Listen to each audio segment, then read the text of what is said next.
Hello and welcome, sir, to Moneycontrol. The government has just announced its interim budget before we head into the general elections. And against speculations, there has been no announcement of any kind of populist measure. How do you see that? So I describe it using three words. It's judicious, it's non-populist, and it's visionary. Judicious on the fiscal front, non-populist, as you rightly said, and visionary because it actually has outlined the vision that India will take towards its, growth in Amrit Kal. There are a few measures that I think are particularly noteworthy.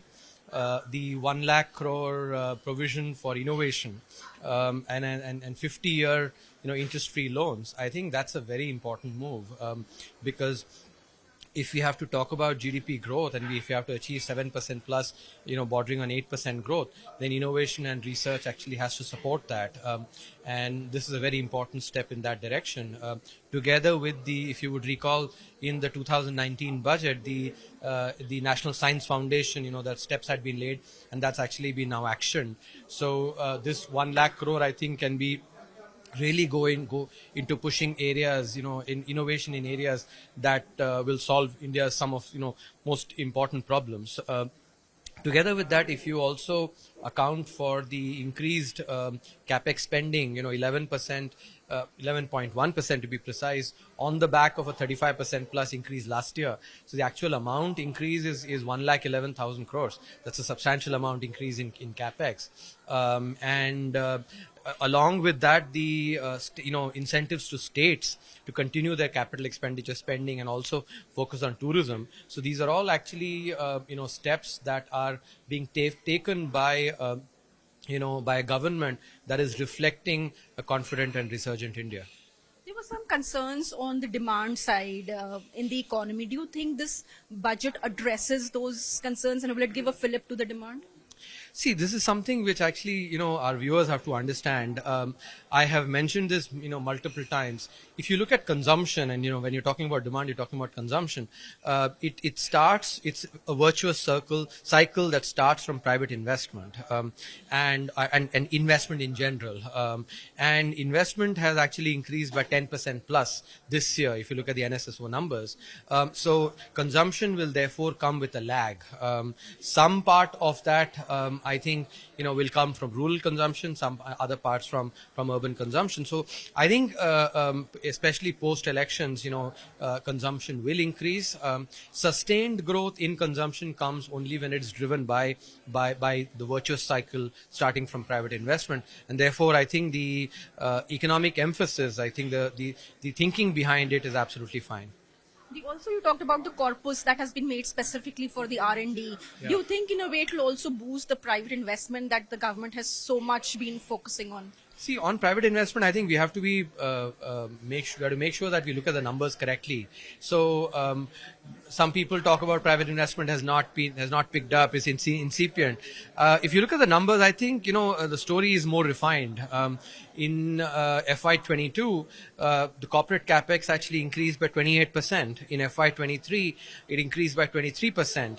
And this half year, data has come only for the half year, it has increased by 10%. And typically, investment actually happens more in the latter half of the year. So I expect, corporate investment to grow by more than 10%. So collectively, if you look at over the last 3 years, corporate capex actually is growing by about 60%. So that's a large increase.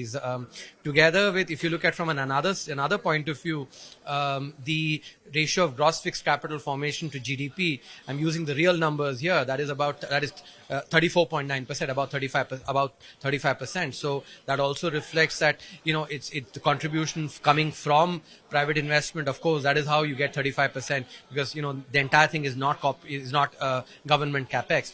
A final statistic I think that we should look at is, if you look at non-food credit and take the personal loans part of that which is actually reflective of loans that are going into investment, that has grown at 13%. So overall, I think these three statistics, if you look at clearly, it symptomizes that in private investment has not been as tepid as many commentators would like us to believe.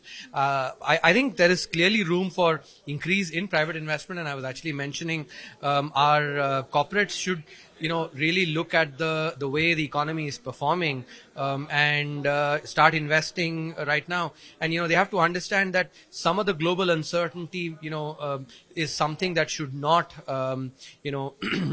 affect them that much, because India has clearly decoupled from the global economy. In a time where global economy has been struggling to grow at 2.5%, we've been growing at 7% plus. So that should, I think, incentivize our corporates to go ahead and do the investment.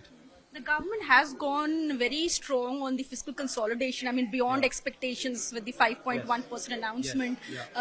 And the 5.8% for this year, as compared to the budgeted 5.9%. Yeah. And they have also increased the capex by 11.1%. Yes. But do you think, like, going ahead, if it has to meet that FY24, It's a very credible path. It's a very credible path, because I was expecting that. My expectation was that they will meet the 5.9% target for this year. I think it actually will. When the revised numbers come, the fiscal deficit will actually be less than 5.8%, because the revenue numbers actually, actual revenue growth that they've projected or they've taken into account for this year is lower than what it has been. So it's possible, therefore, I think that the fiscal deficit revised estimate might come at maybe 5.7%. And if you take the projection for next year, again there the revenue growth has been taken only 11.9% on GDP growth of 10.5%. My own sense is, if you take real growth at 7% and a GDP deflator of 4%, that translates into nominal growth of 11.3%. And assuming a tax buoyancy, a very conservative number of 1.2, because. And I say it's conservative because if you look at tax buoyancy in the last, decade, it has average, or the median has been about 1.5 to 1.6. Even this year it's been 1.6. Therefore, tax buoyancy of 1.2 is a very conservative estimate. So if you take, nominal GDP growth to be 11.3% and a tax buoyancy of 1.2, that will translate into revenue growth of 13.5%. In contrast, the projection has been only 11.9%. So even that 5.1% projection on fiscal deficit for the coming year, I think it's again a case of under-promising and likely over-delivery, which is what has been the consistent theme. Even the years when I was part of the budget making process, that was the theme that used to prevail in the government. So I think on the fiscal front, it will be a case of delivering more than promised. But I was asking for FY26 to meet the 4.5%. Will they have to cut down the capex going? No, I don't think that. Actually, I was responding to that question, because if you want to achieve 4.5%, this year, let's say, as I was telling you, my projection was, it would be 5.9%, which means from 5.9 to 4.5 would be a 1.4% decrease. And therefore, I was saying, maybe 60 basis points decrease this year, so which is 5.3%, and a 80 basis points decrease next year is what I was thinking about. But actually they've, already delivered 5.8 and quite likely to be 5.7. So which means the decrease they have to do is only 1.2%, and of which they actually are already projecting for 5.1, which likely, I think if some of the conservatism, is correct, and I think it is, then the likely, fiscal deficit number will be 5%. So they have to only go down by 50 basis points next year, which clearly shows that the path is very credible. Yeah, and how they've managed to cut down the market borrowing for next year? Because the fiscal deficit, target is actually if this year it's 5.8 and next year is 5.1. Obviously, if your fiscal deficit number is lower, then market borrowing will be lower. But nothing is coming from the disinvestment proceeds. They have still targeted it as 50,000 again. So I think that's one area where actually I think there's clearly scope for improvement. Even when I was part of government, this is something that I would push. I would have conversations with the disinvestment secretary, trying to push him to do more on the disinvestment side. Primarily because it is required for productivity improvements. You would recall the chapter that we had written on privatization in the 2019-20 economic survey, where we had clearly shown that privatization leads to productivity improvement. So this is one area I think where more can be done, and hopefully there'll be some steps taken in the full budget in July. And the finance minister also said they'll be putting out a detailed plan in the July budget for Viksit Bharat at 2047. Yes. Does that indicate full confidence of the government that's coming back to present the July budget?